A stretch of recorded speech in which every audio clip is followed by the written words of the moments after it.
YouTube వచ్చినాక ఆడవాళ్ళ ideas ఆకాశాన్ని అంటుతున్నాయండి. ఎందుకంటే ఈ ఐడియా నేను యూట్యూబ్లోనే చూసినాను. థర్మాకోల్ ఉంటుంది కదా, దానికైతే ఒక ఆమె రెడ్ కలర్ పెయింట్ వేసేసి ఇలా కొల్ల ముగ్గులు వేసేసుకుని నీట్గా వంట రూమ్లో అయితే బ్యాక్గ్రౌండ్గా పెట్టుకొని ఉండదండి. చాలా బాగుండదు చూస్తే కనుక. నాకు అప్పుడు అనిపించింది నేను కూడా దీనికి ఎందుకు చేయకూడదు అనేసి. ఇది పిల్లలు ఎగ్జామ్ ప్యాడ్ అండి, మామూలుగా హోంవర్క్ అయి చేసుకుంటారు కదా, ఆ ప్యాడ్. నేనైతే చాలా రోజులు ఇది మొదలు పడేస్తున్నానండి. ఆమెను చూసి నేను కూడా దీనికి ఈ రెడ్ కలర్ పెయింట్ ఇంట్లో ఉంటే దీన్ని వేసినాను.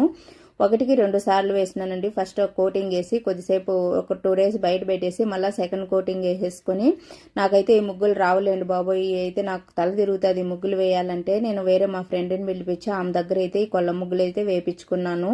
తర్వాత సెకండ్ టైం నేను వేసి దానిపైన సెకండ్ కోటింగ్ ఉంటుంది కదా, అది నేను వేసి ఇలా ఎల్లో కలర్తో డాట్స్ అయితే పెట్టేసుకున్నాను. చూసారు కదా, ఇలా బ్యాక్గ్రౌండ్ పెట్టుకుంటే చాలా బాగుండదు. ఏమన్నా మనం దేవుడి రూమ్లో కానీ ఇలా హాల్లో కానీ